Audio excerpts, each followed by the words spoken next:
All right, it's 6:30, so welcome to our special presentation looking at a book called Through the Leopards Gaze with the author Njambi Mcgrath.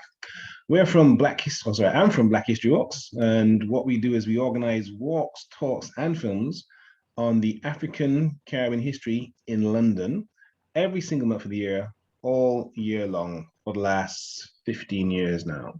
So each month of the year, there's either a film in a cinema or a talk online or physically or a gather history walk somewhere in London to expose the African Caribbean history, which is all over the capital. Here you can see some of the coming events. We have about 22 events coming up shortly. At least half of those events are free. In fact, on this list here, I think only 3 of them are actually paid for.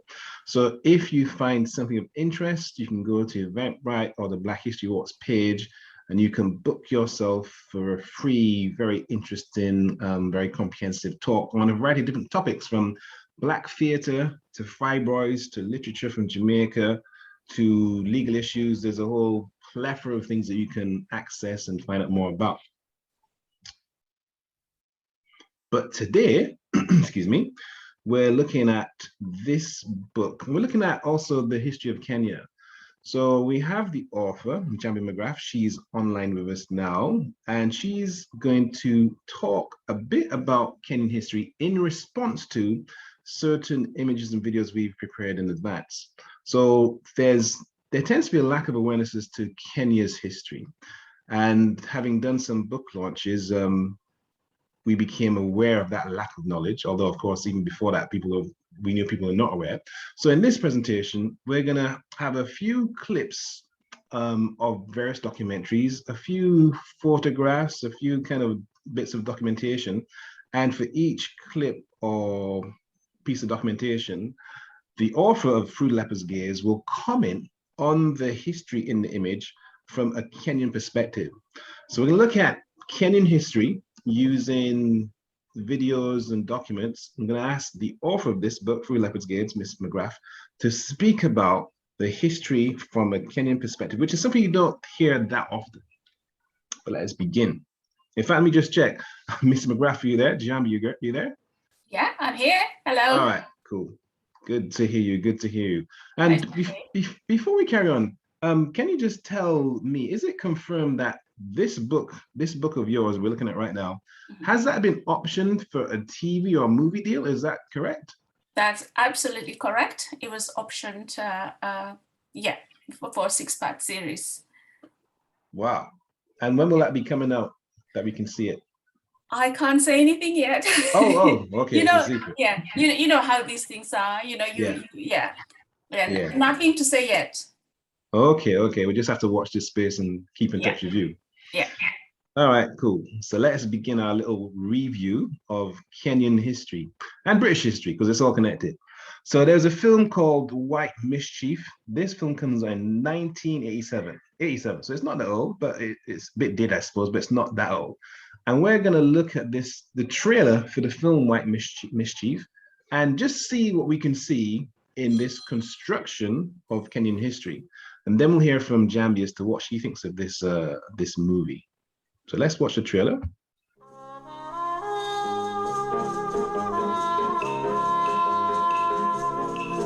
It was a world of luxury and opulence, a world where the privileged few led a life of decadence and sensual indulgence.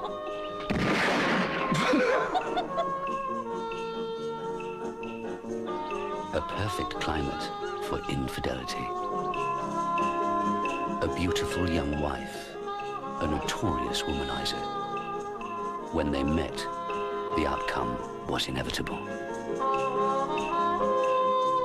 Rather a weekend of ecstasy than a lifetime of drudgery. Don't you agree? An affair that shocked even their pampered and carefree world. I'm in love with you. Are you really? But then a brutal murder ripped that world apart.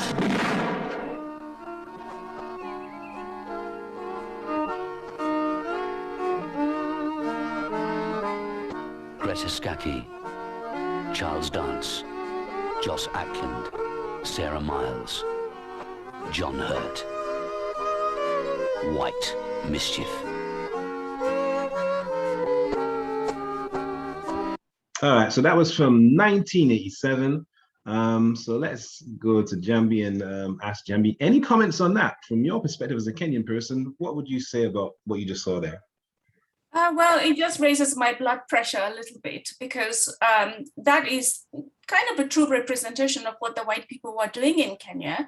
Whilst, you know, people like my grandmother were being caned and forced to dig useless trenches and break rocks and taken away from their children and deported from their land. So they basically were having a grand old time swinging and having drugs dropped from helicopters, whilst all the Black people were being treated as slaves. So yeah, it raises my blood pressure. It really upsets me, because these people were absolutely horrendously racist and horrendous to Africans. They used to walk around with canes and just whipping people and shooting people. They basically had no value for human life whatsoever. The only life that was worth anything was the white lives. So these images causes me a lot of great pain, because I know how terribly my family suffered. And is there a part of Kenya called the White Highlands or the Happy Valley? Is that a real thing?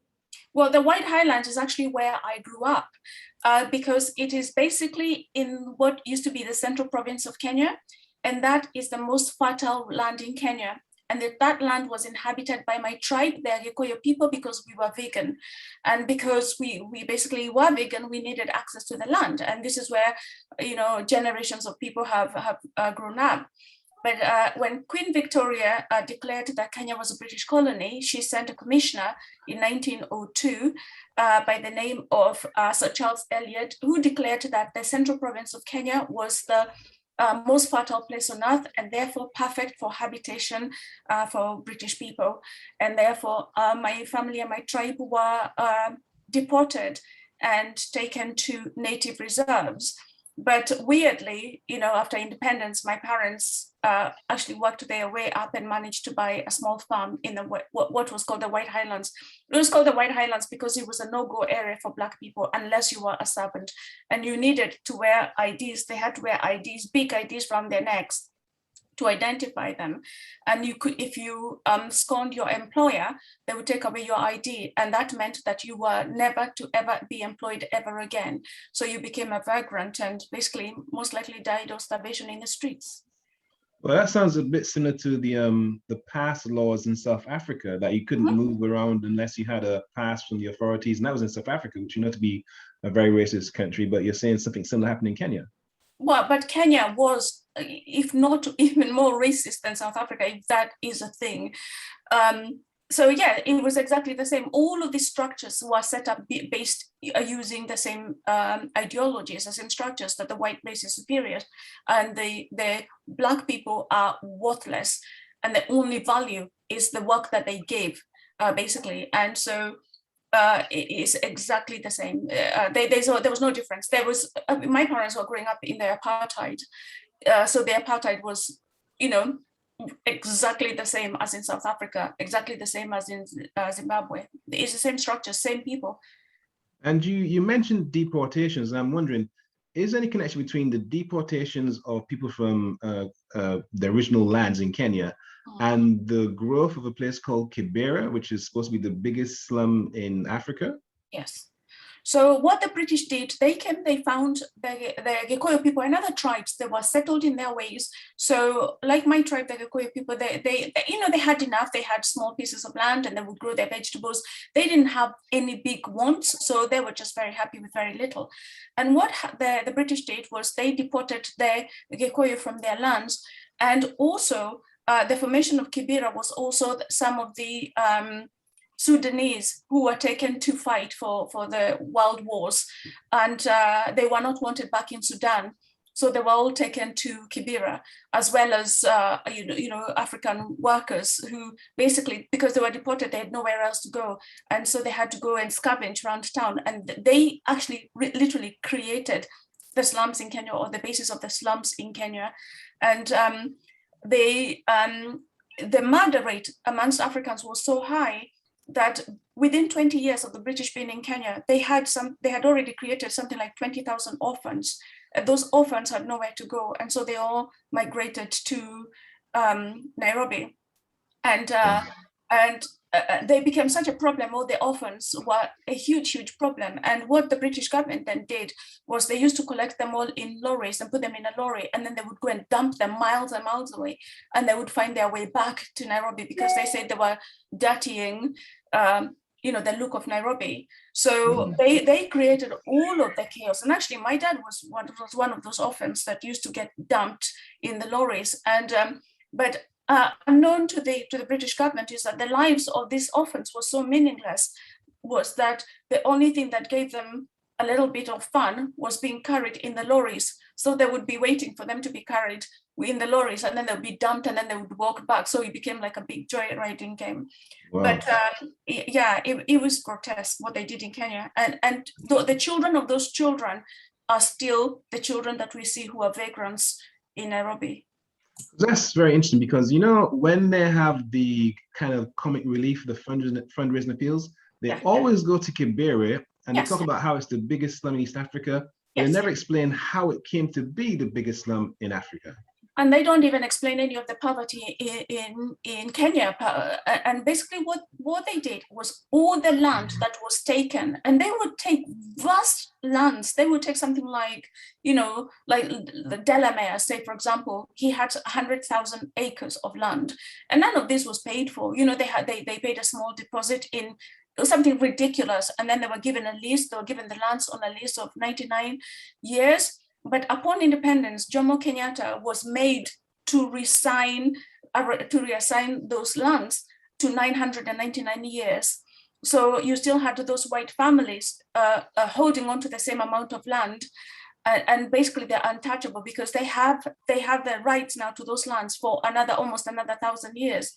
Mm-hmm. And they are untouchable. And the people who fought for independence, the freedom fighters, were punished for daring to fight against the British by never ever having any recognition, never having any access to the land. So many of them died penniless because they did a deal with the president that those people would never ever get recognition. And so a lot of them, they died very disenfranchised and completely broken men and women. I mean, women, many of them castrated, and many of them found that their wives had been raped and given birth to mixed race children, which was a living stigma to the horrors that happened to them. Okay, well, hold that thought, because we're going to look at some of the land theft in this clip. So we've all been to the local supermarket and probably bought some tea and taken it home to drink it. I'm not sure if people are aware that we in England get a lot of our tea from Kenya. So we used to get tea from India, then China and India.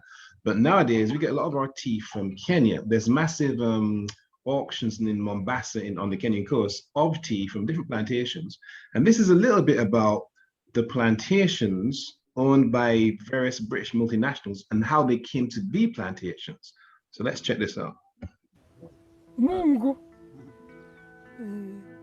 amungi wal nega chupke kisu sindana nega gulen ke biagon ala kesune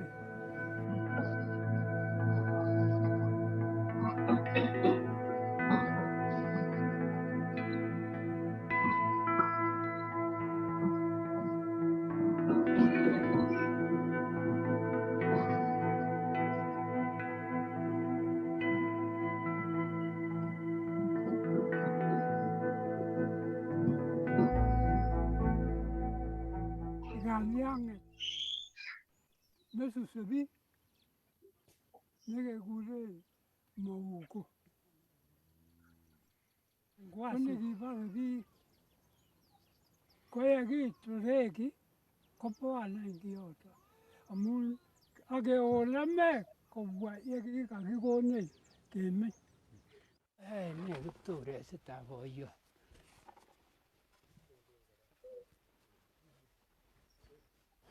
Mina kama mazuri la vule ya mzungu Nikumbena stokia en hawks of mimi macho kwa mimi naanguka.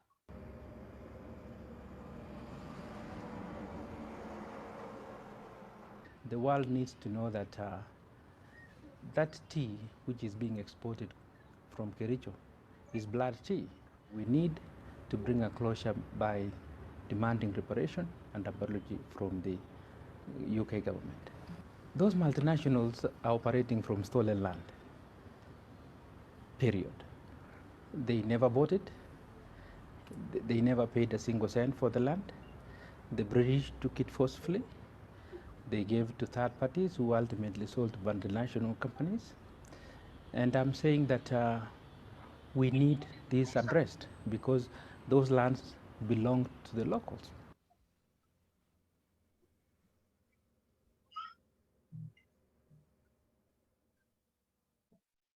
All right. So, Njambi, do you know much about the? Oh, first of all, any comments on that? Do you know much about the tea industry? Do you know much about Kericho or what's to be discussed there? Yeah, Kericho is the same as the most of the central province of Kenya, and I do know a little bit about tea because being in the White Highlands meant that we were amongst the farmers, people who grew coffee and people who grew tea. Now, any Africans that actually found themselves growing tea or coffee were in for a very rude shock, and I talk about this. So my father thought that he had, when he bought the little farm with coffee, and it's the same as a tea, he thought that he'd won the lottery because he was going to get fortunes from the coffee, just like the white people got and the tea. But basically what he found out, if you were black, you had no one to buy your coffee. And so what they did was, so my father and all the other farmers, they were asked to give them, to take their harvest of coffee. And again, the tea was the same, to give their harvest to the middlemen. So the middlemen would come and collect all the harvest, and they would then say, at the end of the year, you will get your payments. And then at the end of the year, they would never get any payments. And then the following year, and they went further and further into debt, and they never got any payments whatsoever. But if you're a white person, basically you know, the market was open for you. So many black people, and it's interesting to see what's happening in Kenya. And the only reason the multinationals are holding on to those farms is because black Kenyans refuse to do anything to do with coffee or tea, simply because it's forced labor, because there's no money in it. So I know my father, one time he was so disillusioned, he came with a machete and he cut down the coffee bushes because it brought him no money, and all he was doing was investing and looking after the plants, but absolutely no money. And it's the same with the roses. The roses have caused so much cancer and problems and deaths, and nothing was done by accident. All of the things, so like you saw that guy saying that they were moved to an area where there was tsetse flies and malaria.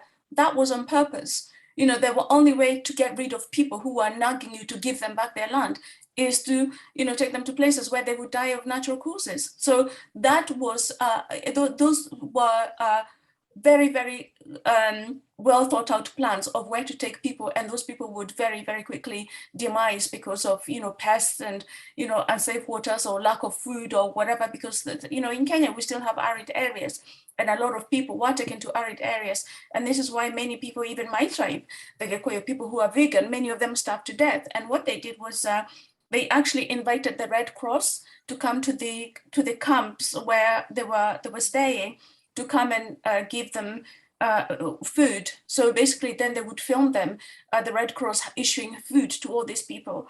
And when the women, you know, who were forced to do all sorts of things, you know, to work in you know, digging trenches, digging roads, planting, breaking rocks, and doing all of these things.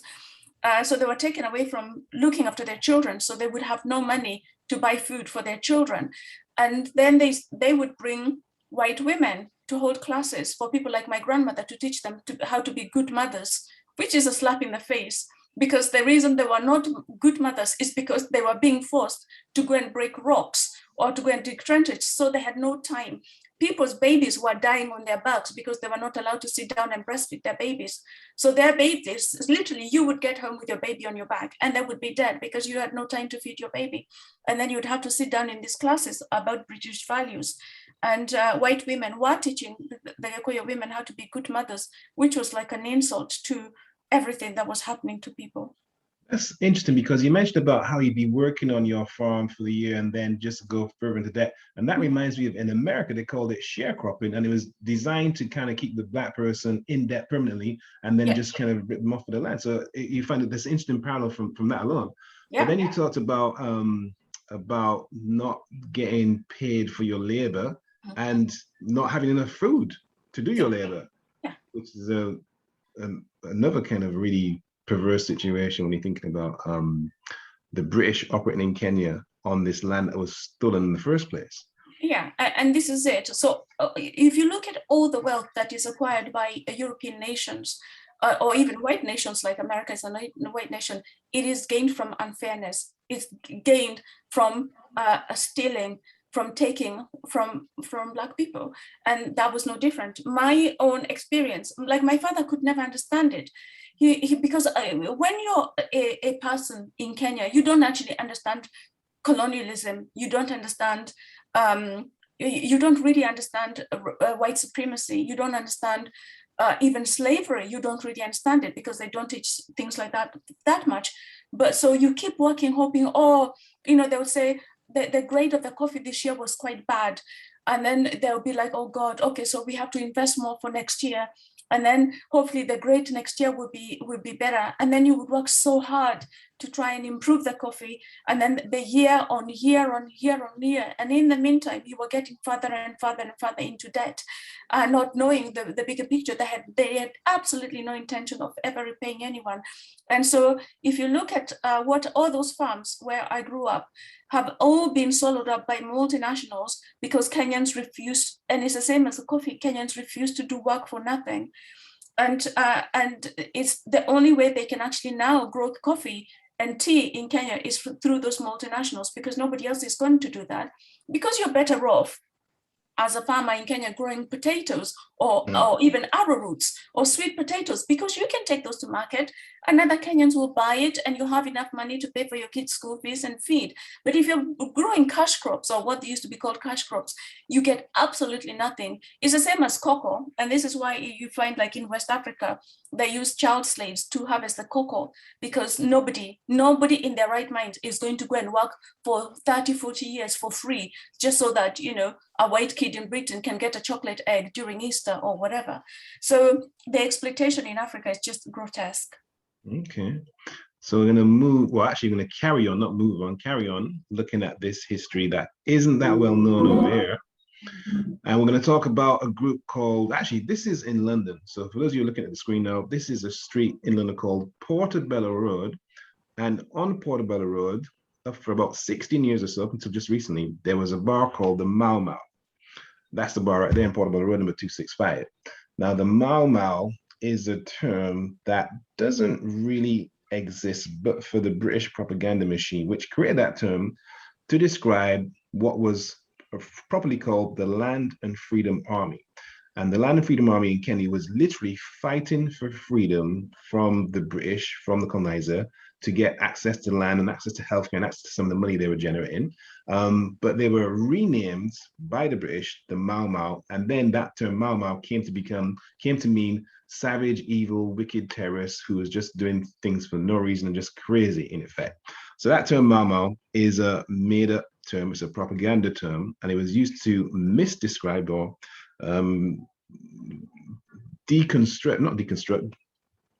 take away from the actual Land and Freedom Army. Because if you hear the Land and Freedom Army is fighting for freedom and land, you can see what they're fighting for. It's kind of obvious. But if they call them Mau Mau, then it doesn't mean anything other than what you make it to mean. And this links into history and propaganda.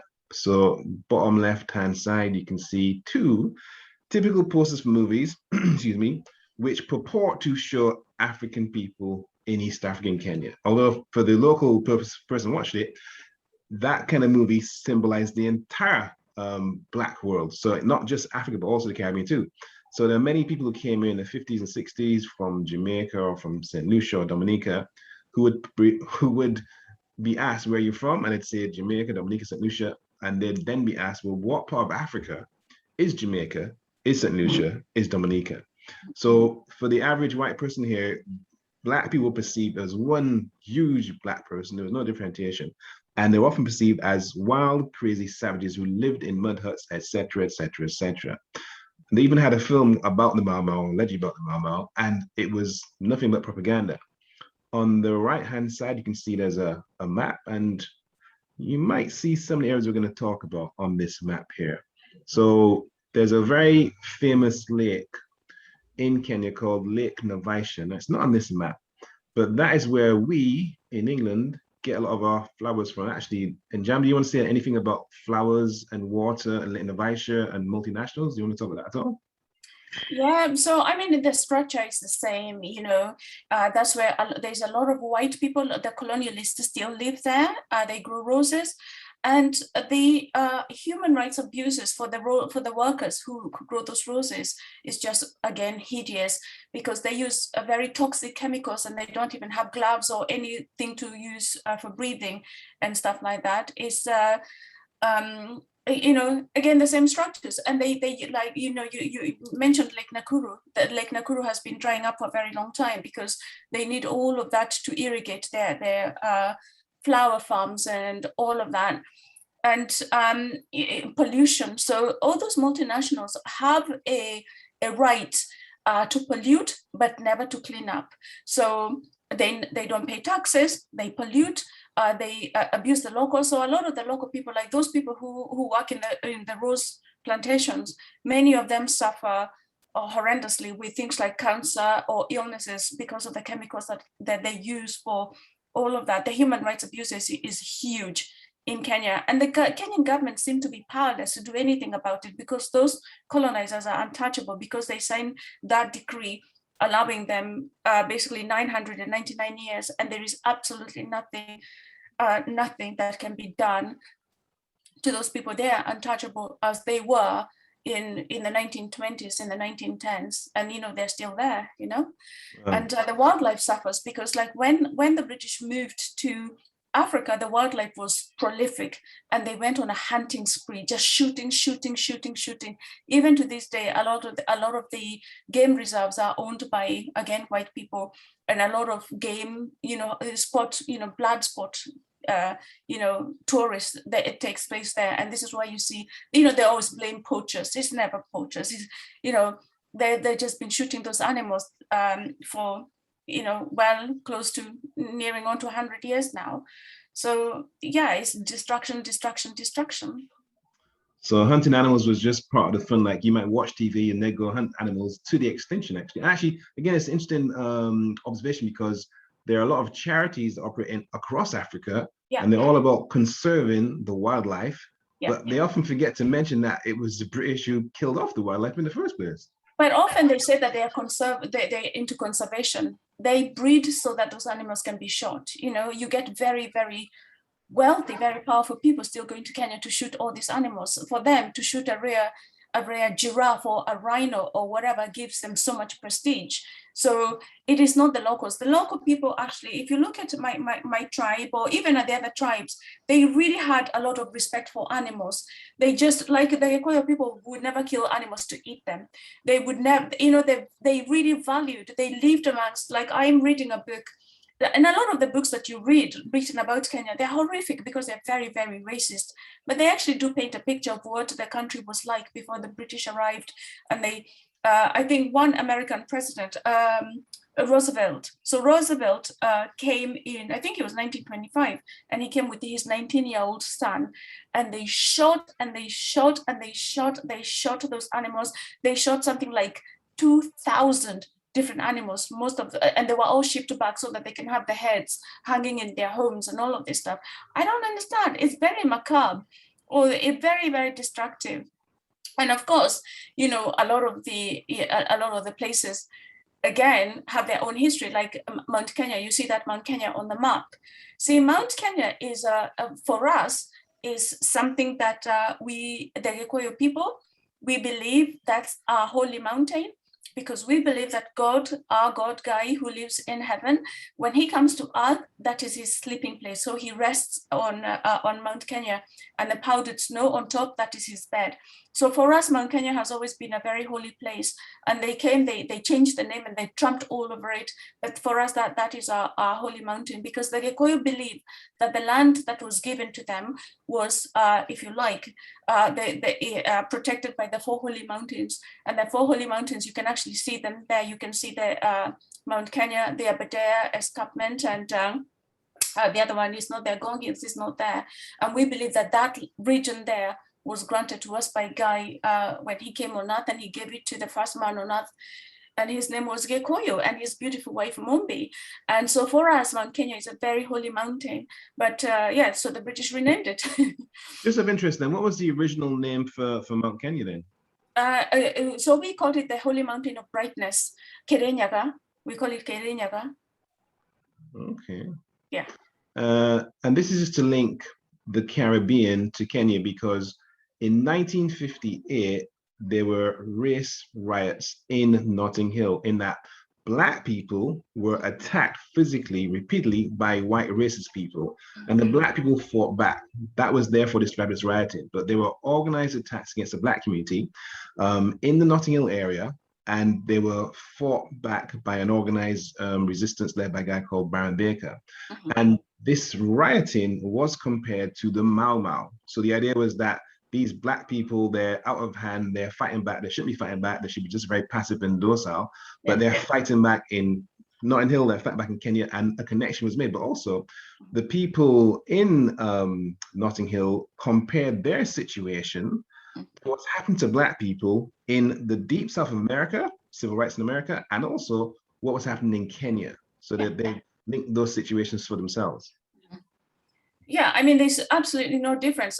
Often you would find that all these governments sat together, they had conferences, and they organized how the structures of how they were going to reorganize the people. So if you look at what the white Americans did when they arrived in America, was to cause smallpox. So they gave the Native Americans, they gave them blankets that had smallpox and all of that, so that they can kill them off as much as possible. It's exactly what they did in Australia. It's exactly what they did in South Africa. It's exactly what they did in Kenya, because they want to put all the Black people together. So if you look at even Notting Hill and, you know, Brixton and all of that, they just want Black people all confined together. And when they're confined together, somehow, you know, diseases and addiction and drugs and all of this, they hope that they will sow enough of that so that people can self-destruct. These are structures that are well and tested in so many places around the world, and you can still see, you know, the Black people. I mean, Black people have fought for so long. They have come from so far. They've come from a place of sheer disadvantage. Most Black people, if you see the Black people in America, they come from a place of slavery. It's the same in places in Kenya, in Zimbabwe, in South Africa, and people are still really fighting so hard. We are so resilient, you know, working so hard to make something out of ourselves, fighting for our place on earth, fighting for recognition, and the fight still continues. Indeed, it does. So speaking of fighting and the continuation, this is a clip from a rare documentary from the 1970s, filmed from a Kenyan perspective in Kenya, and it gives people a real insight into the fairly recent history of Kenya. So watch this. Early settlers, Kenya held the promise of feudal England with a better climate. The country never developed a white working class, and the success of the European dream depended, from the beginning, upon African labor. It is essentially an overseer's country, wrote Lord Cranworth in 1912. Once the oxen are broken and the native taught, continuous manual labor in the sun is no longer necessary.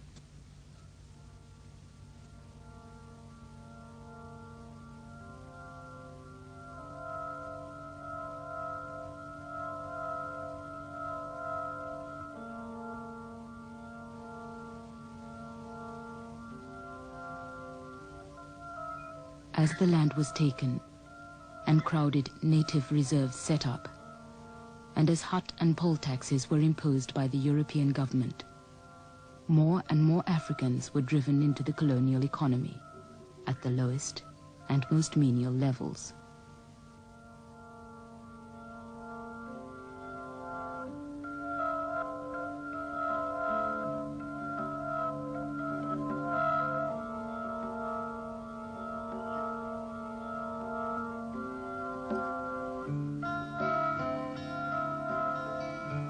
What emerged before long was a society based, like everything else in the colonial world, on a racial hierarchy. The European at the top, the Indian in the middle, and the African at the bottom. And it persisted almost unchanged for 60 years.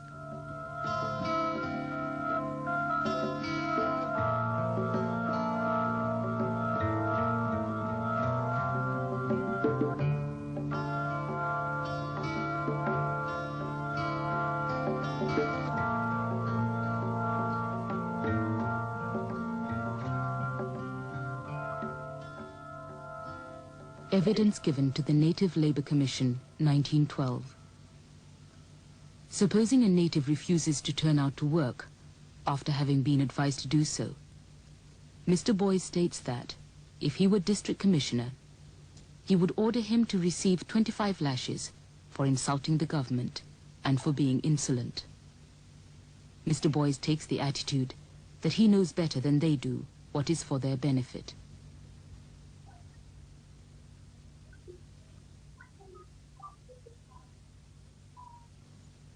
One European is in the habit of harnessing his natives to a plough, and when remonstrated with, excuses himself on the ground that it is only a light cultivator.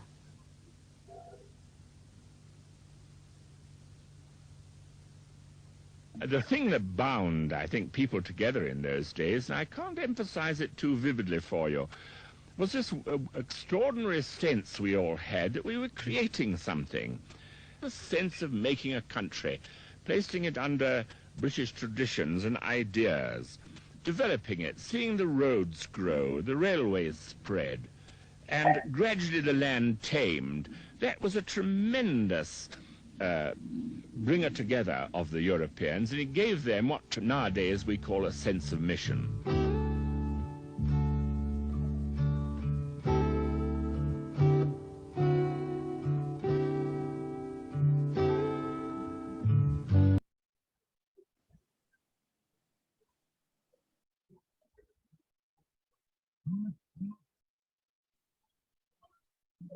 All right, stuck for a second, but I think if you give it 10 more seconds, it might unfreeze itself. If not, we will just carry what we've seen so far, because it does echo what Njambi was saying, and you're hearing now the words of the colonizers themselves with regard to the fact that they could just give someone 25 lashes if they refuse to do what they were told. Njambi, anything you want to say on that? Yeah, I mean, the arrogance of these people. And it's interesting that they talk about the structures, the white people at the top, the Indians and the Asians, actually, because they're from India, Pakistan, Bangladesh, and all of those places. And they were the next, if you like, the medium level, they were brought in to be the artisans, so to run businesses and shops and stuff like that, because the Africans were not permitted to trade. Africans were purely the donkeys, if you like, to do all of that. And what's interesting is that when the British left East Africa, those structures became problematic, because the Asians were still left there with their view of themselves. They saw themselves as now replacing being the top of the hierarchy. And this is why you find that there's still a lot of antagonism between the two. And actually Idi Amin decided that he had had enough of the British, obviously, and the Asians, and so he gave them a week to leave the country. So you see those structures are still affecting people to this day. they were given loans. The Asians were given loans to start businesses, whereas Africans were disenfranchised. They were dispossessed. So they took away anything that they had, any the goats they had, any cows. They took all of them away. But the Asians were made richer so that they can be, to create an hierarchy, basically to make Black people be very poor. So poverty actually originated with colonialism, no matter what they say, because when the tribes lived the way they lived before, they had whatever was needed. They had their own traditional forms of medicine. They had food that was plenty. They had education, because people always assume that education was brought by the British. But what is education? If you look at the education, say, for example, I look at my own education in Kenya. My education was about the First World War, the Second World War, about Winston Churchill, about Mussolini, about all of this. How is that going to help a young girl growing up in Kenya? Whereas before, the education that we had education like, obviously, you'd learn your terrain. You would know what foods were poisonous, what foods were not poisonous, herbs that you took for different remedies. We used to use things like trepanation. They used to do like even cesarean section. If you look at Uganda in the 1800s, even before 1800s, they used to actually perform cesarean sections. It's just that African civilization has been trampled over and completely whitewashed, because they never wanted us to have any ounce of credibility in any shape or form. And this is a way of justifying slavery, justifying colonialism to other white people who may be moderates and who may think that there's something wrong. They would say these guys are small, or they have smaller brains. And they try to prove that. So if you look at what the Germans did in sort of Malawi and places like that. So what the Germans did is they actually would get you to kill, say, your mother, and they would get you to decapitate your mother and boil her head, and then they would take the head back to Germany. So there's a lot of all these horrors, and because they were trying to prove that the brains and the formation of Africans was different, our brains were smaller, and all these grotesque things that they did, all in the name of trying to discredit Africans so that they can come across as superior. And some of these theories still persist to this day. And hence you can see the propaganda that is still there in Africa. You see a lot of the charities, they show those horrendous, baggy, like comic relief and all of that. So they reinforce the same old narrative that was created a very long time ago. So all this history that we're seeing here, that we're discussing, that we're seeing these videos about, your family, your ancestors actually lived through, and that is has informed your book in effect. So what made you write the book in the first place?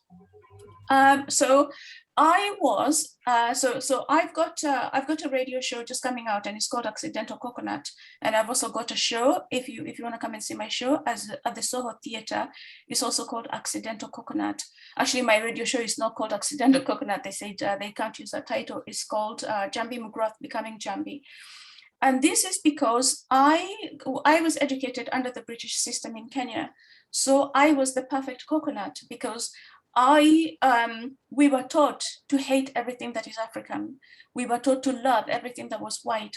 The music I listened to was white. The books I read were white. I couldn't wait to be white. I couldn't wait to come to Britain and be, everything that was brought into me.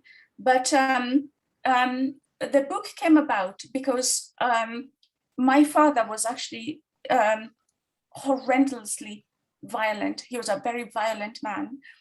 And he could have killed my mother with an axe, just like grotesquely brutal. So when I was 13 years old, so by then my mother had left, because we were certain he was going to kill her. There was no doubt about that. So she ran away. Actually, he beat her up so badly, she ran away in just her underwear. And so that's how my mother left home. And then it was just us. And when I was 13, my father came home and he attacked me and he beat me up, and I blacked out. And when I woke up, it was pitch black. And I was so frightened that he would come back with the axe. So I just got up and I got out of the house and I worked all night. And so I was walking through coffee plantations, and I saw headlights, and two men got out of the car, and they asked me to get into the car. So I got into this car, and they asked me where I was going. I told them I was going to boarding school, which was clearly a lie because I was wearing my pink night dress and I was covered in blood. So they could see something horrendous had happened to me. And these people could have been anything. They didn't harm me. They could have, but they didn't harm me. And they dropped me at my mother's. And so we really struggled because my mother was a broken woman and I was a broken young child. So my mother and I, we lived together and we rebuilt our lives, and we came to London. And actually, our life kind of went on track again. And if you've ever been a victim of something, you basically want to run away so far from that thing that you try not to forget about, you try to forget about it. You don't want to be associated with it because why did it happen to you? It was your fault. So you try, it's like it's as though you've done something shameful. It's like if you went somewhere, maybe you soiled yourself. You want to walk away from that so far so that you never, ever remember it. And that's how I became. All of those things, we buried them. I never, it's like as though I have a chamber in me where I locked all those things and they never came out. And I felt happy. My life was, doing well. I got married and had children, and I was thinking I'm very, very happy until one day I had the postman, and I ran to the door and there was a card. It was a wedding invitation. And this wedding invitation was for my brother's wedding, which was obviously a very nice thing. But he said something that opened that chamber and smashed the walls of that chamber, and everything came out because he said that our father would be attending the wedding. And the memories of that night just came out, like as though I was reliving it as though it was fresh again.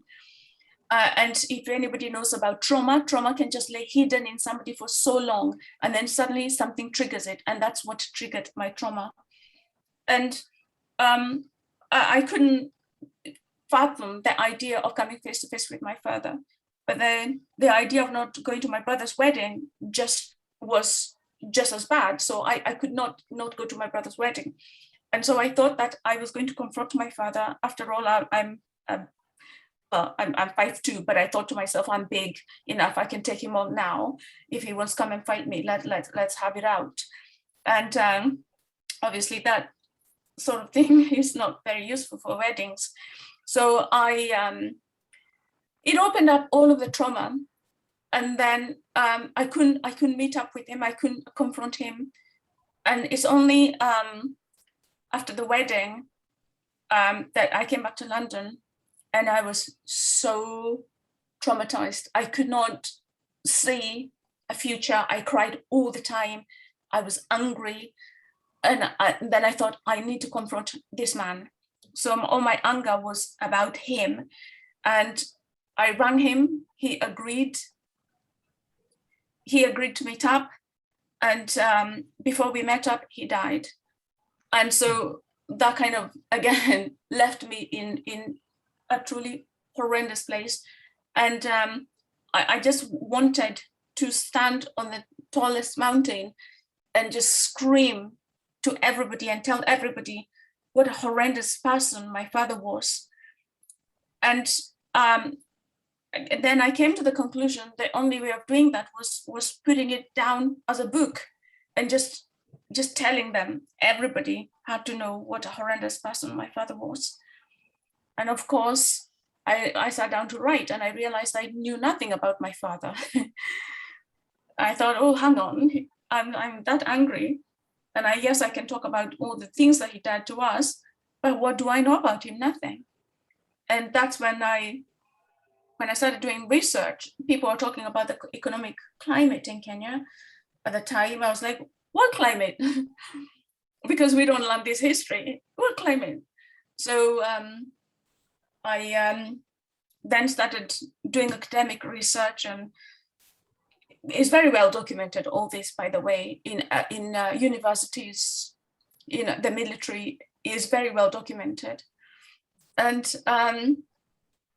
so that's when I started doing the research, and I thought, oh my God, everything that I am is a lie, because I was taught, we were taught, that the white people are the purveyors of justice. When there's elections in Kenya, you get white people to come and oversee the elections because they are the purveyors of good governance. They are the advocates for human rights in Africa and in other places. And then I found out about what happened to my actual family, my grandmother, my grandfather, being castrated, having rods shot up their bums. There is nothing that you can think of. So, some of these things, you can't even think of them. You know, what they did to the women, you know, breastfeeding mothers shot into the grave that they were made to dig with their bare hands. You know, kerosene mixed with chilies inserted into women's vaginas. There's not a single horror that you can't think of. Because like, when I thought of human rights, I thought human rights was, you know, but the horrors that they unleashed on Africa were just, I could not comprehend them. And I actually nearly lost the plot, because all my life I had been taught that these are the people who were virtuous, and they had morality, and they had decency and everything. And yet I could not tie the two together with what happened to my actual family, my grandmother, all these people. I could not, so I found myself in a very, very difficult place emotionally, because I could not compute the two, because I had so believed what we are taught in Kenya, what we are taught in Africa. And so, yes. Actually, just quickly, I think you mentioned previously a reaction to reading your book was that someone said to you, did you make this stuff up? Did this stuff really happen? Do you want to say a bit about that? Yes. So I was doing a book signing, and I talked a little bit about the book.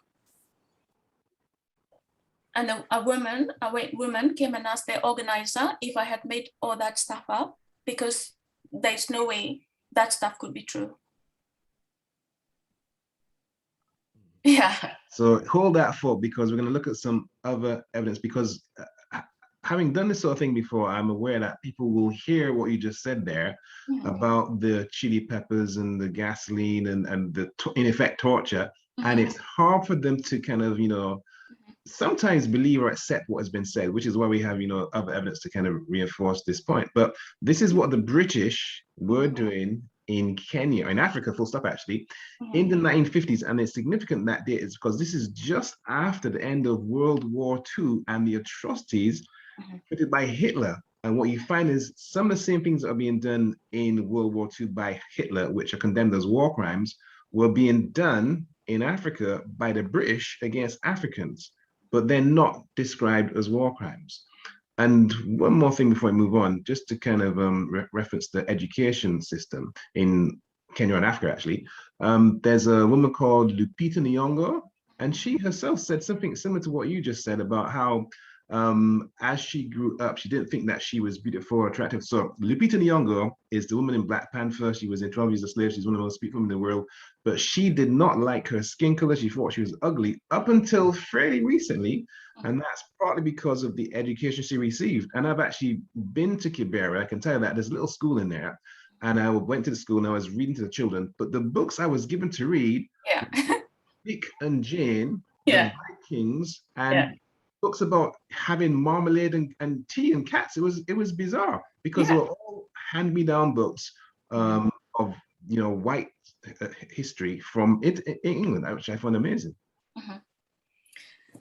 Oh yeah, I mean, yeah, Lupita Nyong'o, she's from Luo, she's a Luo, yeah, so she and Luo people, I mean, if you look, they live near the lake, they're historically fishermen, so you know, each one of us was affected in very different ways, because the reason the Gikuyu were way more affected was because they wanted the land, the fertile farm, and we were vegan. And therefore, this is why the Gikuyu were most affected, because they were the farmers, they were the ones inhabiting the fertile lands. It could have been any other tribe, but it was us, you know, they, but yeah, those are the books that are available. It's on purpose, you know, and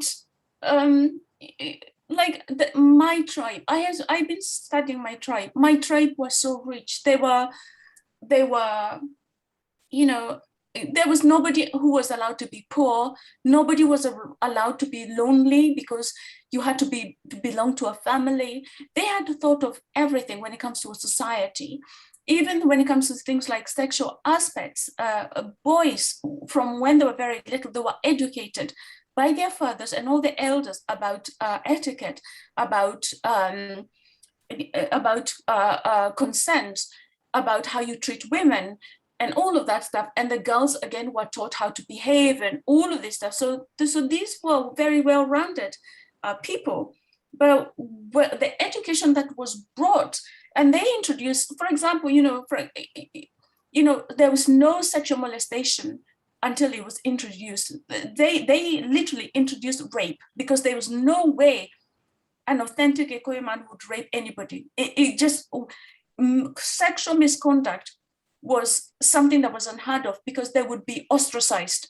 If you touch the lady's skirt, because the ladies used to wear a skirt, especially young girls, they used to wear a special skirt. And if you touch that skirt, not touch her, but touch the skirt, you'll be ostracized. And people were so afraid of being ostracized that it just did not exist. But, you know, there was provision for all of that stuff. They thought about all of that. And it's only the rape was introduced as a weapon of war, and all of that. And to this day, in Kenya, we have a problem. In Africa, we have a problem with rape. It's just endemic. The chaos that have been left behind are just, it's going to take a long time to overcome these problems. And this is where this aid is problematic, and these charities are problematic, because they, like you say, they don't give the full story, and often using these images of Africans in order to create their own capital for their own thing. If you look at the CEOs of these charities, a lot of them are on, you know, £500,000 a year, and still these images still persist. But the history of how it came about is somehow missing. And even this picture here, this is a picture of suspected Land and Freedom Army people being rounded up by British soldiers, who would then go on to torture them in concentration camps. Then you have the propaganda about the Maba being savage and barbaric. But when you look at who is doing what to who, you find that the behavior of the British is indeed savage and barbaric, as we can see. Actually, I should just check if you mean, don't have to answer if you don't want to, but I'm wondering, was your father in the Land and Freedom Army? So my father was young, so he was a kid. But the whole tribe, even my mother, they were all arrested. The whole tribe was arrested, so they were all in concentration camps. So my mother and my father were children, and because all the grown-ups, all the men were taken to detention centers, and all the women were put in concentration camps. So they were all doing hard labor. So the children were left vagrant. So the children were literally starving, and so they would actually go to Kibera to look for food, to come and feed their families who are literally starving to death, because they'll be digging trenches all day and there'll be no food when they come back. So, and it started in 1952. So the majority, by the end of 1952, I think most people in the tribe had been arrested. And my mother told me that in 1960, that's when they were released. And one day they were told to destroy their homes because obviously it was in a concentration camp, and everybody had to destroy their homes. And when they destroyed their homes, they were left standing by the side of the road. And that is how my parents began their life as adults, on the side of the road with nothing, disenfranchised, dispossessed, everything.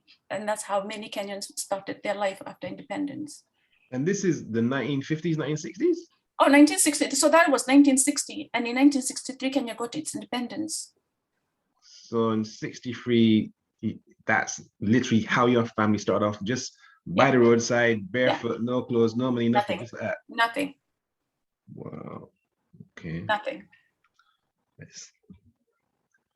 All right. So there's a man called David Anderson. He's written a book called Histories of the Hanged, which is about Kenya and the atrocities which took place there. This is just one of thousands of examples of the British behavior in Kenya. And they were trying to suppress the uprising rebellion. And what you can see here, this paragraph here, is just one of the many things they did at the time. And again, when you're thinking about human rights and democracy and all that kind of stuff, Britain always kind of likes to pride itself, but this is one example of what they were doing. And don't forget, when people talk about the Queen becoming the Queen, where did she become? Where was she when she heard about her elevation to the throne? When you check the history, she was in Kenya, if I remember correctly. So the British know where she was when she became elevated to the throne, but all this history, which is happening at that time, is never ever referred to. This is, again, another perspective. Now, again, it speaks for itself and it reinforces what you've heard so far.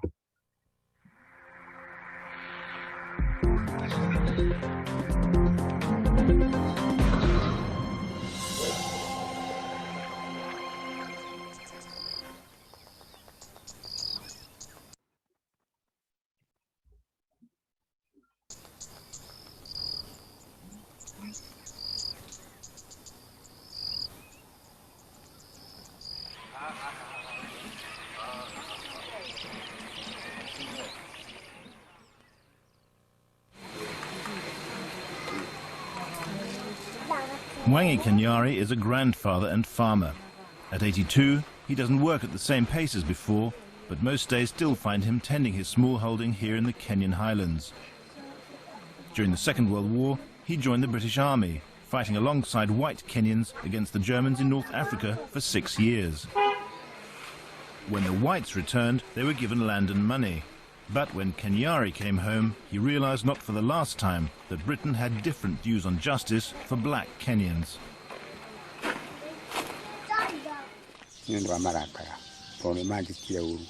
I was angry.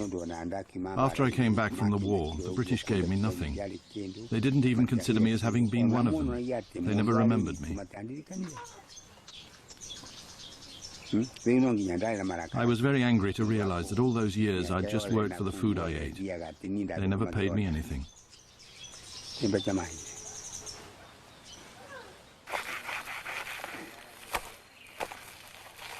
The anger Kenyari felt was shared by many of his fellow Kikuyu, Kenya's majority tribe. British settlers had occupied the richest areas and blacks were second class. A group called Mau Mau had begun a secret campaign for land and independence.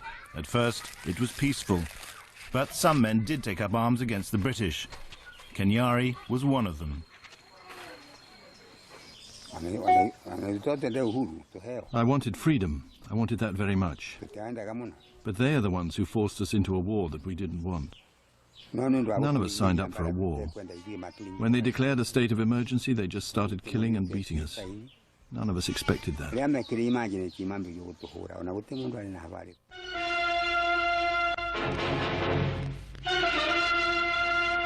In Nairobi, capital of Kenya, Europeans and Africans still walk the streets in fear of the dreaded Mau Mau. For it is that band of fanatics whose bloody deeds have cast a dark shadow across the face of Kenya. But no whites had been killed prior to the emergency. Most deaths came in fights between Mau Mau and black Kenyans loyal to Britain. There was a huge sense of betrayal. Britain had come to civilize the Africans, and now instead of being thankful, they'd returned to jungle savagery.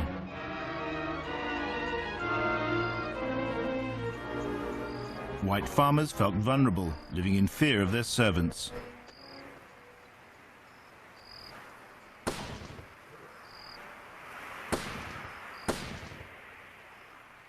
They described the people on the other side in the forest as people who had lost all contact with humanity and had virtually become animals. John Nottingham was a young district officer. Kenya was his first posting, and initially he went along with the official line. There was absolutely no question. Absolutely no question. These were people who had to be totally destroyed. Their movement had to be totally destroyed. If we needed more force, more oppression, then we had to bring in more troops. We had to solve this somehow, and we had to solve it as quickly as possible.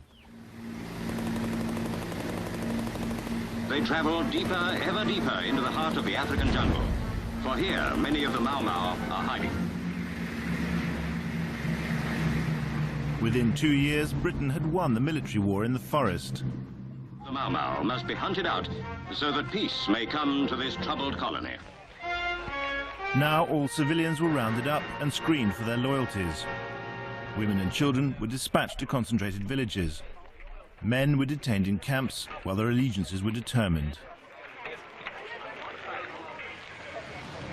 Internment camps have been established. The official camp directives state that their aim is the rehabilitation of internees by hard work and discipline, by propaganda, by religious, education, and other means. That was the official story.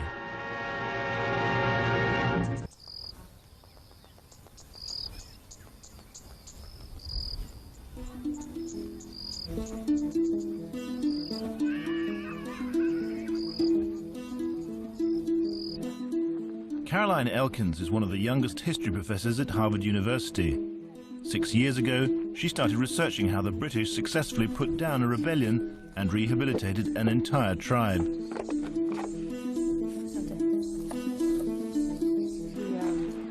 Today, she's back with her research assistant Terry, travelling round the Highlands, visiting some of the hundreds of people she interviewed back then.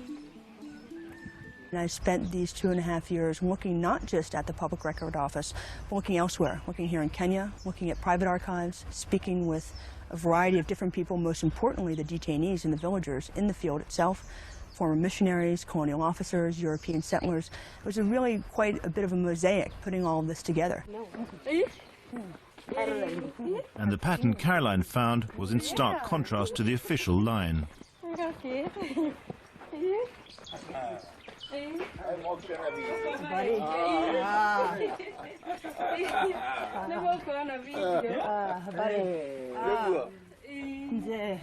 Shadrach Kani was at 5 different camps.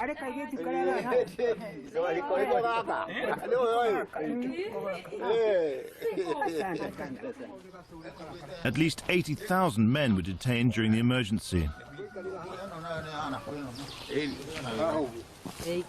Together, these men have spent nearly 25 years behind the wire.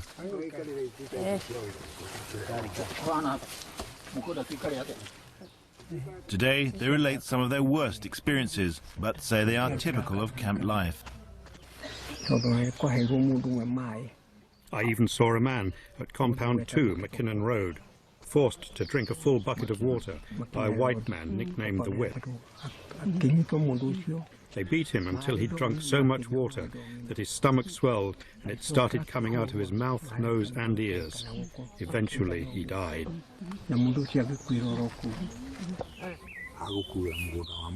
All told similar stories. Their treatment went far beyond ordinary discipline.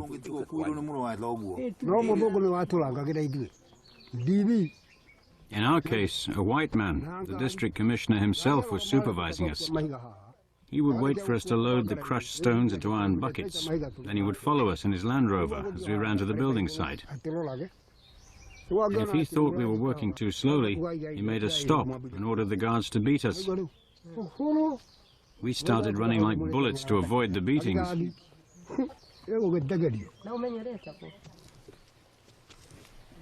did people die doing this? People were getting sick all the time. Some people were beaten so badly they got internal injuries. If someone collapsed, they would be taken to hospital. Many people never came back. They died there. So just to confirm, Terry, this British officer that he's talking about, who's chasing them in the Land River, this is the man who's in charge of the entire area? Yes, he's the one. Okay.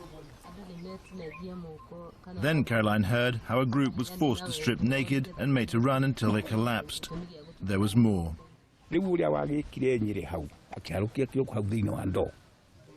One of the men was made to put his head into a bucket of water. Then the white officer held one of the prisoner's legs aloft, while a guard held the other. Then another guard brought some sand, which they started to push into the detainee's anus with a stick. They kept on doing this, alternately putting in sand and water, all the while pushing the mixture in with the stick. That's something I'd never seen before, or couldn't have imagined happening. That act still gives me nightmares to this day, because that was something that should never be done to a human being.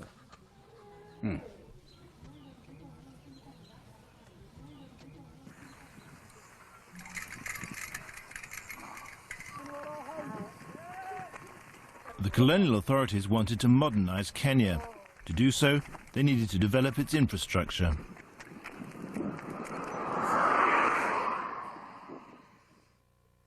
Because of the emergency, they had a captive workforce. Huge projects like this, the Yatta drainage system, were made with convict labor. So too were irrigation schemes, hospitals, and vast quarries.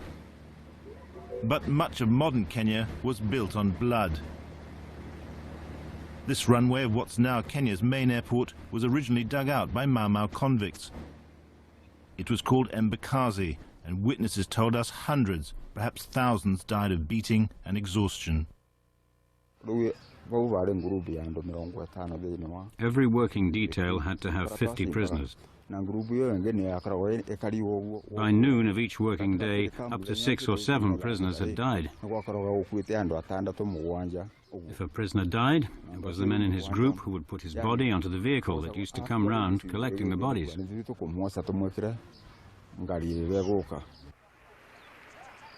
We learned the bodies were taken here to Kamati prison, the only place where suspected Mau Mau women were detained. Those inside saw the Embakazi lorries arriving.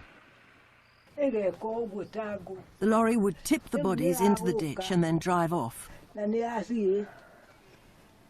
If many people had died, it would come at 10 in the morning and again at 2 in the afternoon.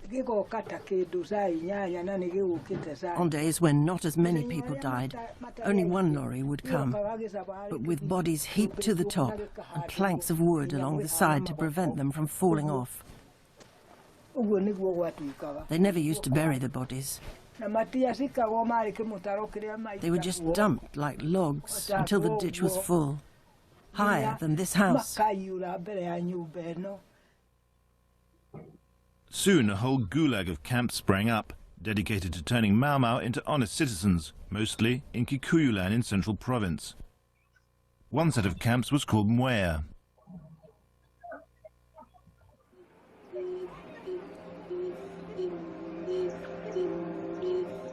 Theba, one of the Mwea camps. All Mau Mau had taken secret oaths binding them to their freedom fight. There were strict orders never to reveal them to anyone. But the British would only release men once they had recanted. They called it screening. People were always badly beaten when they were being screened. Some would be hardened by the beatings, so no matter how long they went on, they wouldn't confess. They'd say, "Just kill us."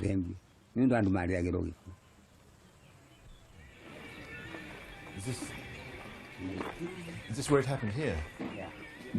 Extraordinarily, the very cell to which Kenyari was taken still exists. He'd not been back for nearly 50 years, but today he took us to the place that changed his life forever.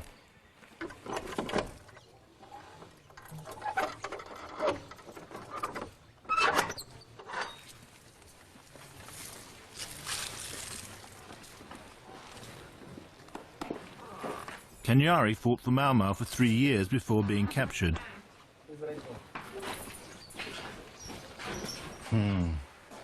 This is the place.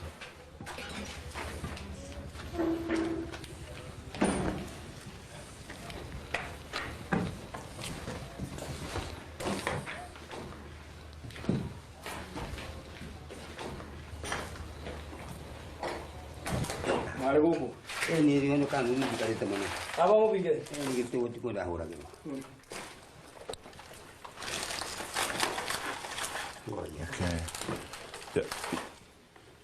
No, be careful, be careful. So they hang you upside down here?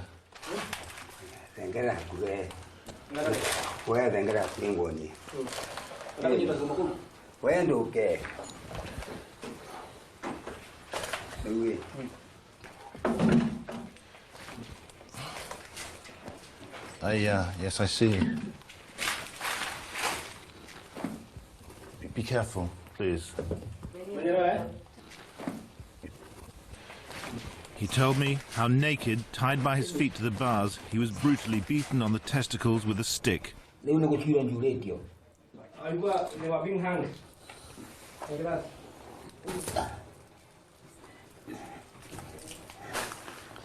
careful, be careful. Then they seared his eyes with hot coals. They kept him there for 8 days. Okay. Ooh, are you okay?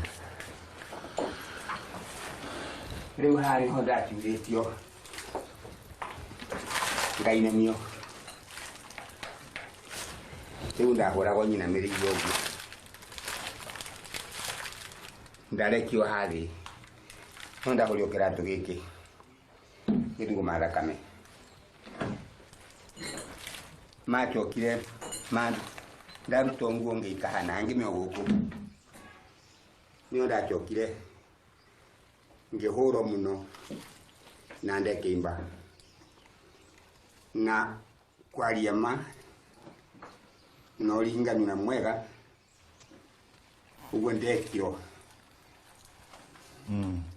Yeah. There's a scar. That was the operation afterwards. Yes. Who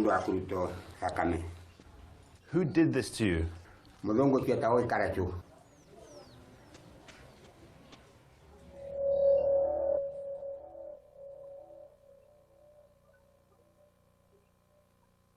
What do you feel in your heart now about the men that did this to you? I feel very, very bad. If they had just killed me, I would have been at peace. Instead, they gave me so much pain.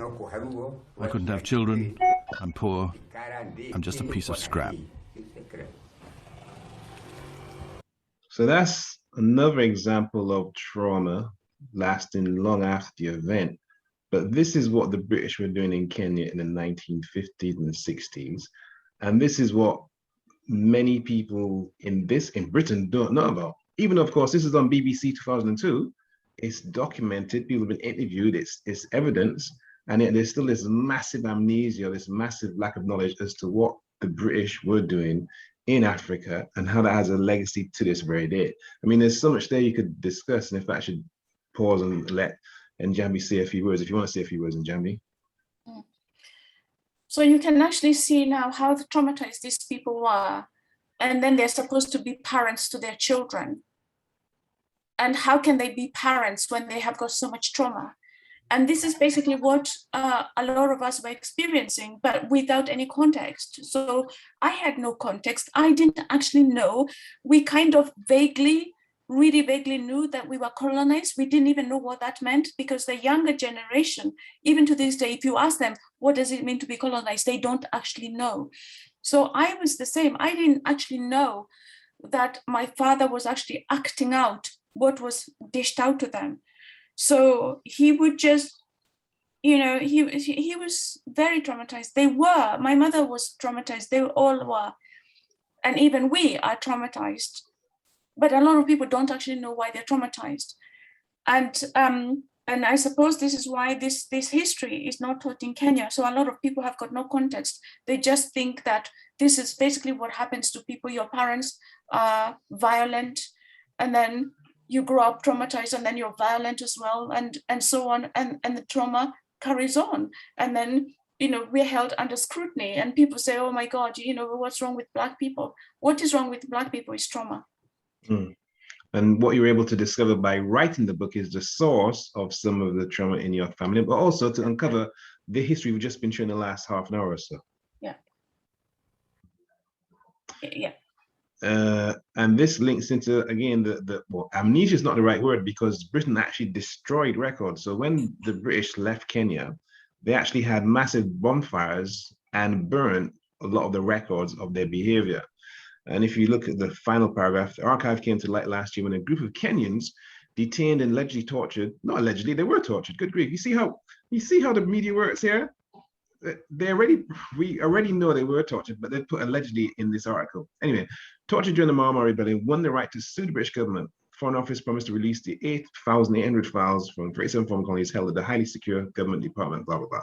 So the British knew what they did. They destroyed lots and lots of the evidence, but enough survived to actually show that even by their own records, they were torturing people on a massive, on the scale of hundreds of thousands of Kenyan people.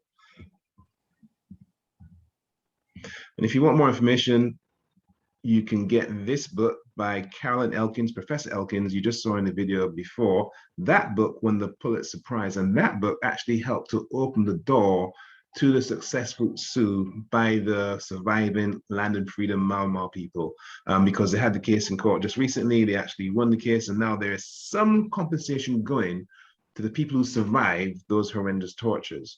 So the book helped to propel their case. And actually, Professor Elkins was a witness for the land and freedom fighters Mau Mau in the actual case which took place in London.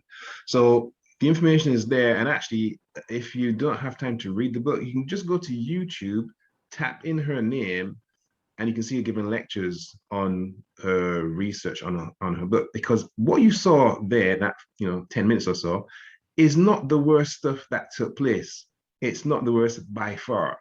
So if you want to find out the history, read that book and also check out her lectures online. We should mention Dalen Kamati. In fact, I should stop talking. Njambi, you want to say anything about these two individuals and how significant they are to Kenyan people in history?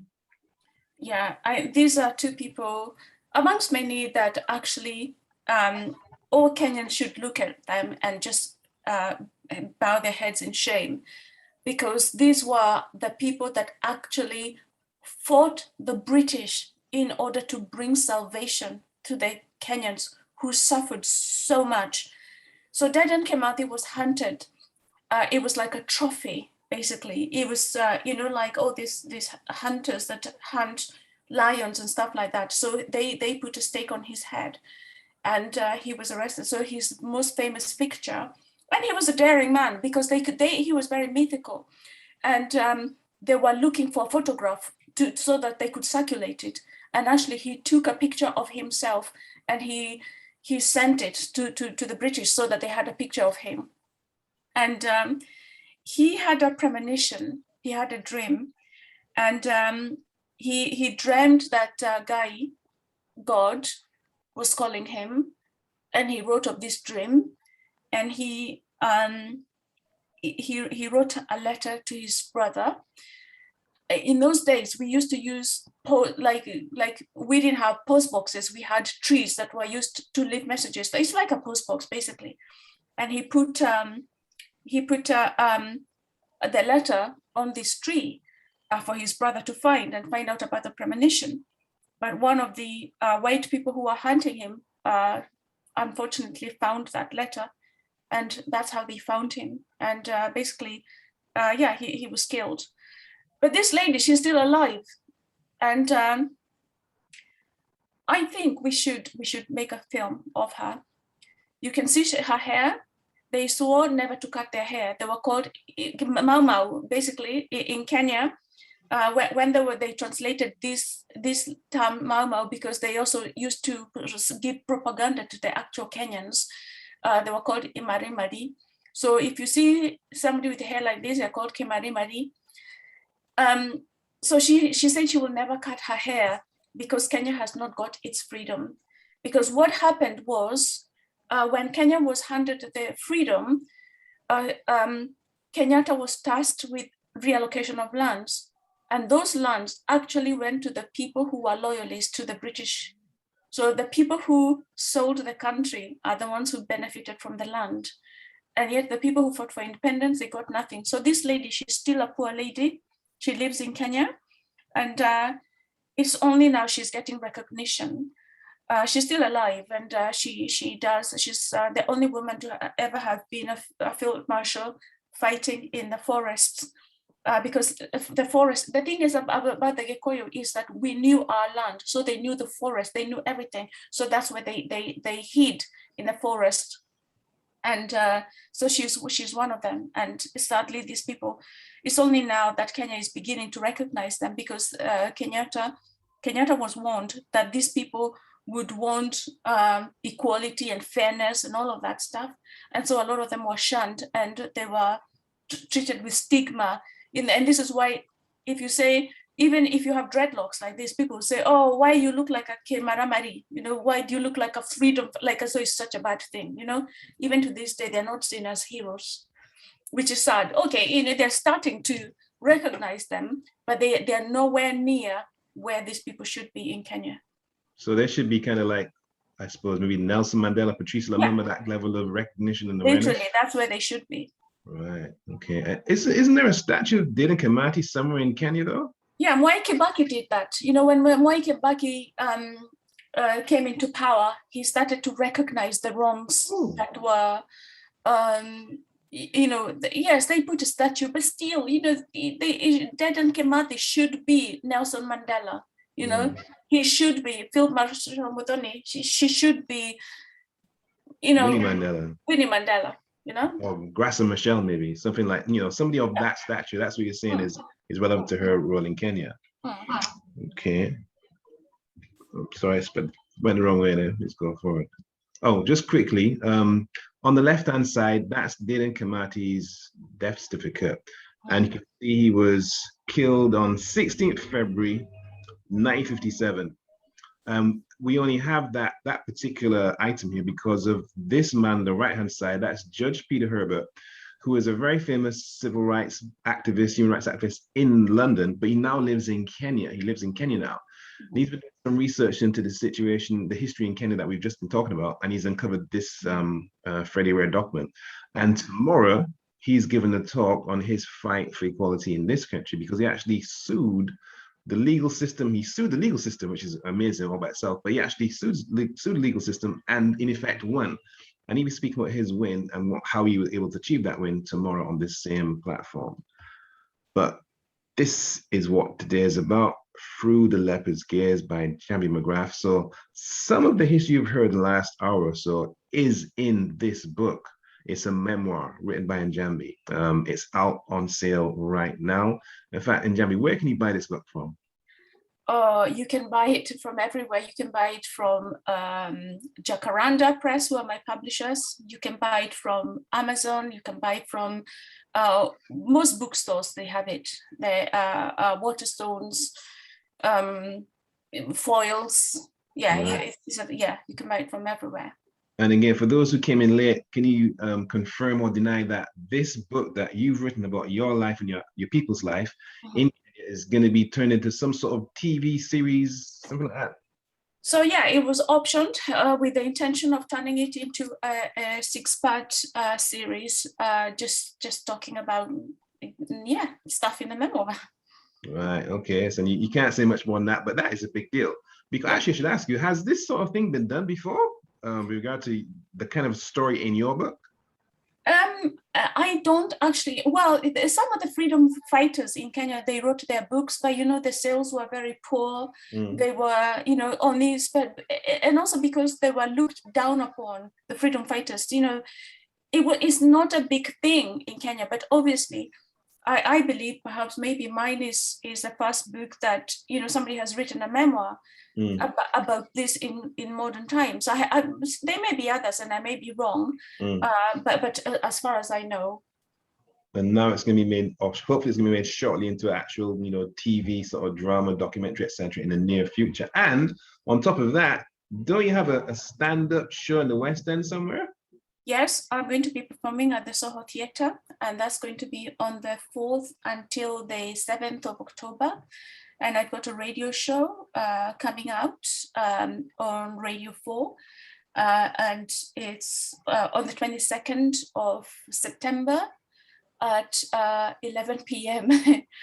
in the evening. So it starts on the 22nd of September. So when you say you're performing, are you a singer or a dancer? What is your performance about? I'm a stand-up comedian. All right, so you're an author of a serious historical view of Kenya, but you're also a stand-up comedian? Yeah, I'm a stand-up comedian. Okay. And you're performing at the Soho Theatre on what day again? The first show is on the 4th until the 9th of October. Oh, hang on, you mean this Friday? No, October. October. Okay, Yeah. so the 4th of October, starting from the 4th of October, and that's until the 9th of October.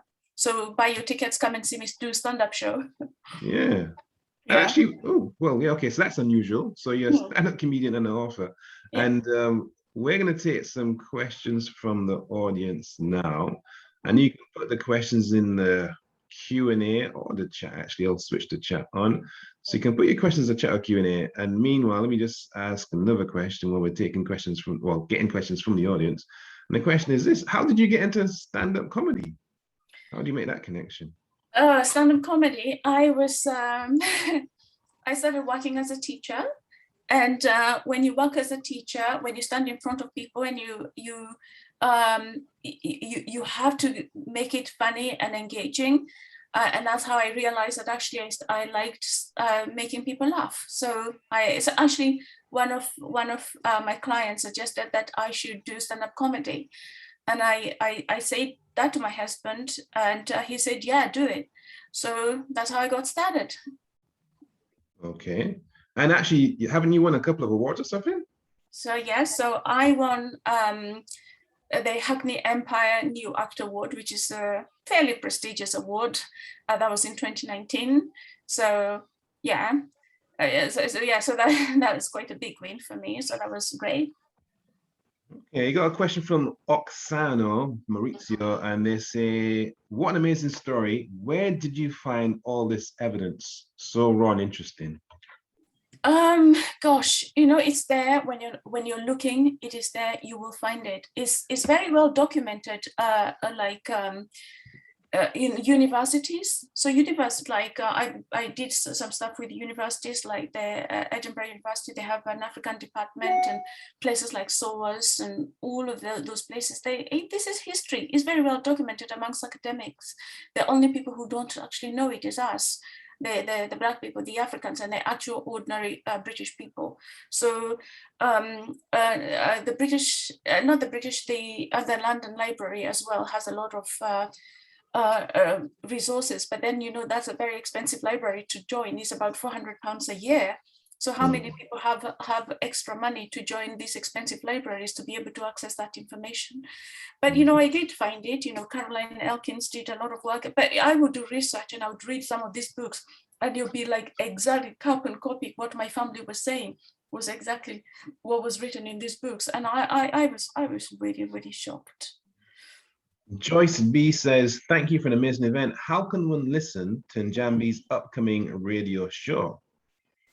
So it's on the 22nd of September on Radio 4 at 11 p.m. So that's a comedy show, but it kind of tells my story as I have told it, but it's a comedy show. Okay.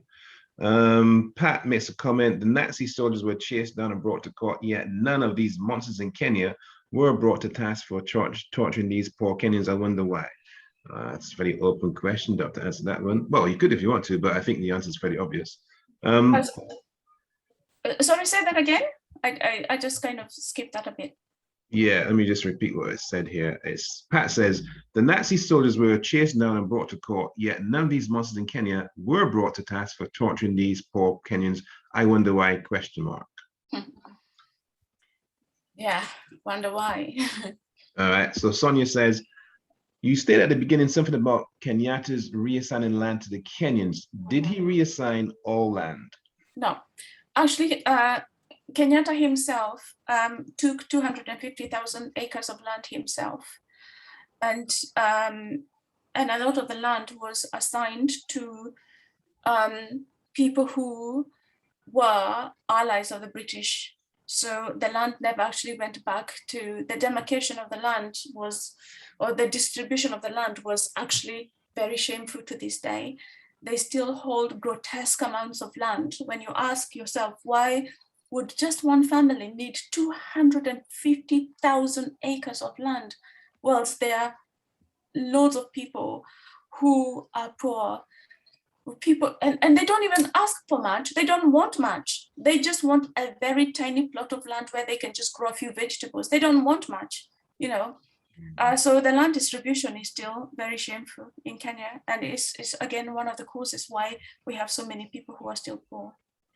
I got a question from Zakia, and they say, as a first-generation Kenyan and fellow Kikuyu, I am very interested in learning more about my history through books and documentaries. Where shall I start? Also, what is your take on this second wave of colonization from China?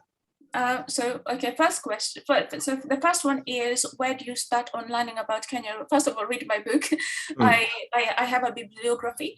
There are so many books I can, I can list down. So the thing is that you have to read a lot of the books that were actually, first of all, written by white people, so that you can actually see the psychology of what they were doing. They are difficult to read because they're hideously racist. And then there are other books like, if you want to understand the actual Gikuyu tribe, Jomo Kenyatta actually wrote a book called Facing Mount Kenya. That's a very good book. There's some other texts that were written. Why don't you follow me on Twitter? I'm gonna give you a list. What's your Twitter then? What's your tweet? At Njambi Mcgrath. At Njambi Mcgrath. And to answer your second bit of question is the wave of colonialism from China is happening because people in Africa don't actually know what colonialism is. All they know is the trauma that has happened to them, but they cannot recognize what China is doing in Africa. It is sad, but it's gonna get colonized again because they don't actually recognize what is happening to them, because the first step of colonialism is to bring in people to actually start habitation and living there and stuff. And then before you know it, things start to turn around, and there's so many of them are there. So can you provide the information of the events on the, that's for you. That's for me. Well, tomorrow's event, listen, all you gotta do is go to Eventbrite, and tap in or search for Black History Walks. We have a whole page that's got about 22 events on the Black History Walks Eventbrite page, and that event tomorrow is on there. So even if you look at the link for this presentation, you should find a link to the Black History Walks, either the website or the Eventbrite page. And once you go there, you can find all the stuff we have coming up shortly. And there's another question for you here from Lorene. Lorene says, what an amazing emotional presentation. Thanks for using your vulnerability to educate. Did writing the book help towards your emotional healing? I asked myself that. It gave me an understanding, to understand and respect my parents, which I already did, but just to see where they began their lives. They had nothing. They began their lives and they were able to put me in the position that I am now. But I found it very traumatic to find out how your parents were tortured, to find out how your family was tortured.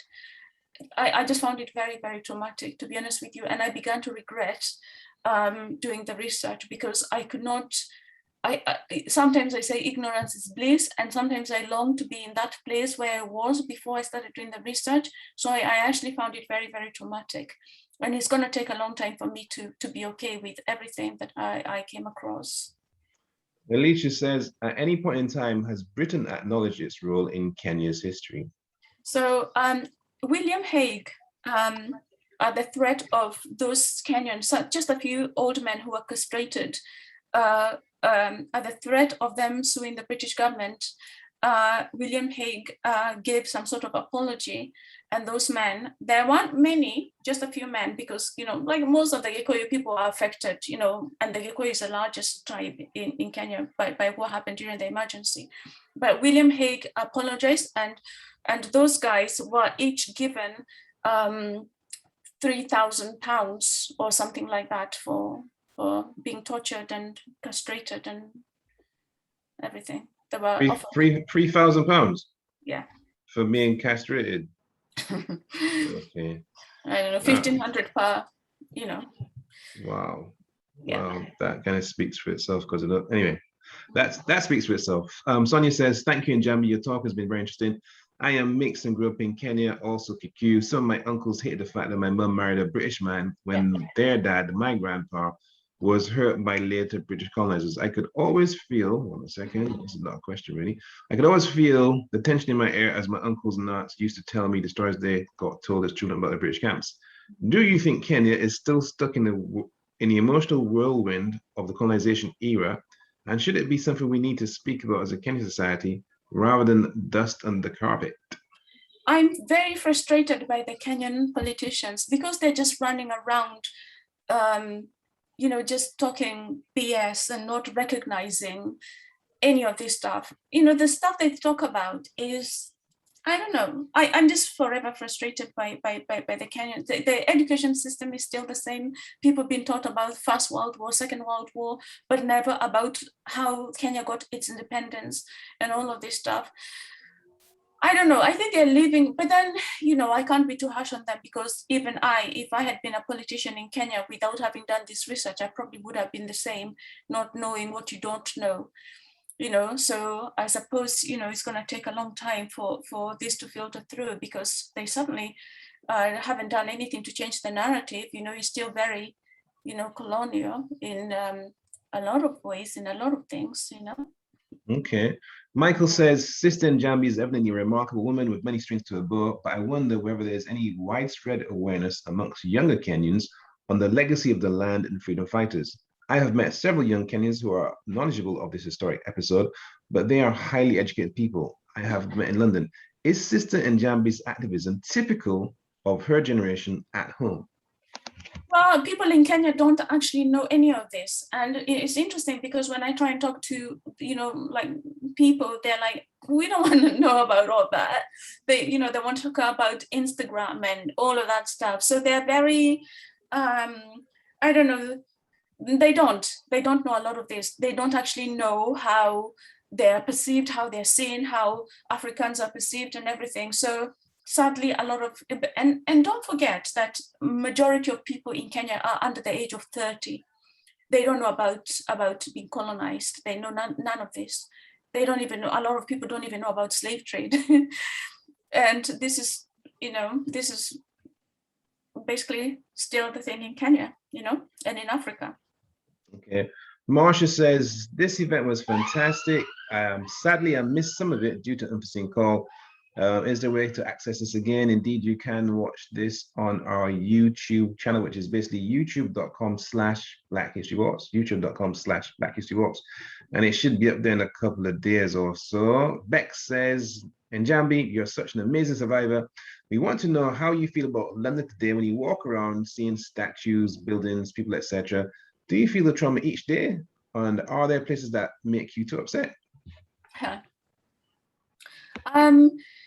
You know, I don't walk, I mean, when I walk around and I see, there's one statue that just makes me feel really sad. And, you know, luckily I don't walk around Whitehall very much. It's the Winston Churchill one because that's, you know, but a lot of statues suddenly are representative of people who did grotesque things, and I don't get to see a lot of statues anyway, and I don't, and if I did, I would not live my life because I was already traumatized by all this research. So I try not to see them because I don't even know why people put those statues of these people up.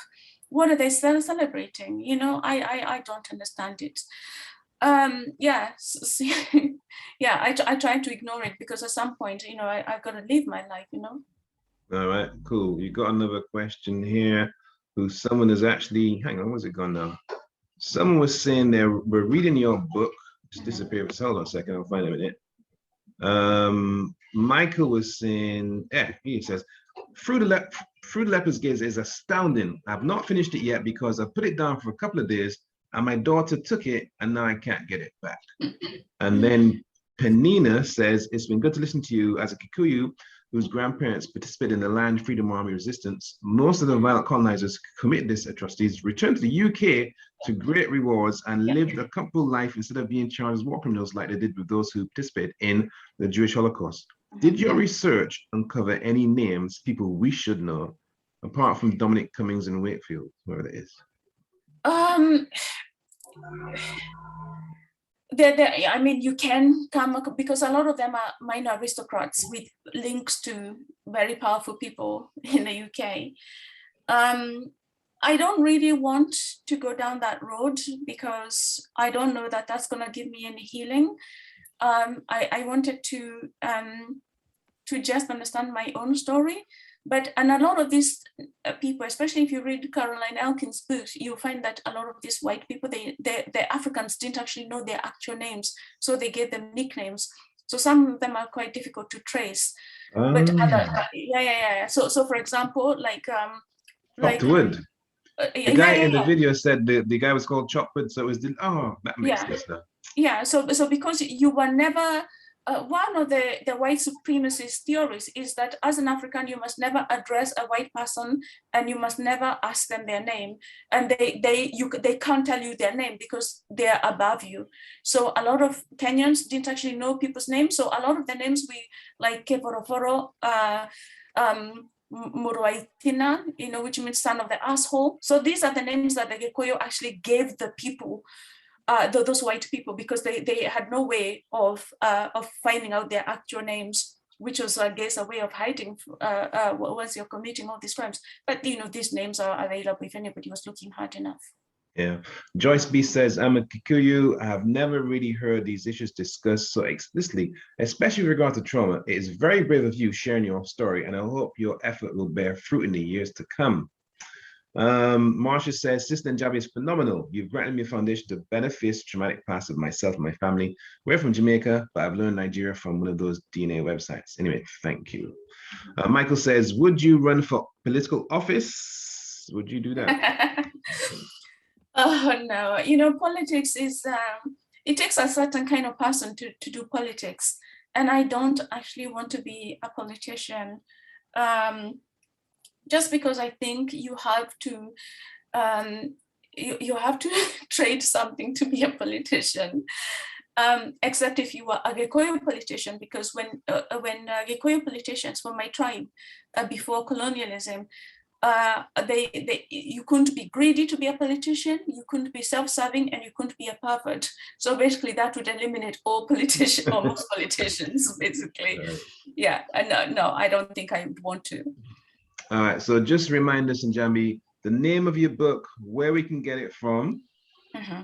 So my name is Through the Leopards Gaze, and is available online. So Jacaranda Press, they've got it, Waterstones, most places really, the High Street, so you can get it from, the High Street Waterstones, you can get it from Foyles, most reputable bookshops. Okay, and remind us of your Twitter and your Instagram, please. So my Twitter is Njambi Mcgrath. So follow me if you want to see my comedy things. And also I'm on Facebook, like my page is Njambi Mcgrath Comedy. And also I'm on Instagram, and it's The Hot African. The Hot African? Yes. THEHOT African. Okay, cool. And that's it. We're gonna finish and wind up for now. So you want to say goodbye or anything you want to say, Njambi, before we switch off the stream?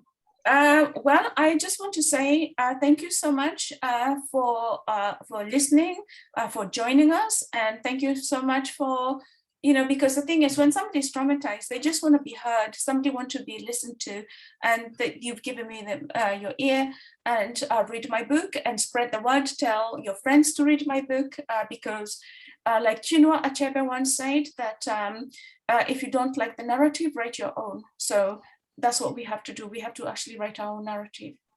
Okay. Thanks very much, Njambi. And I'm going to come and see your comedy show.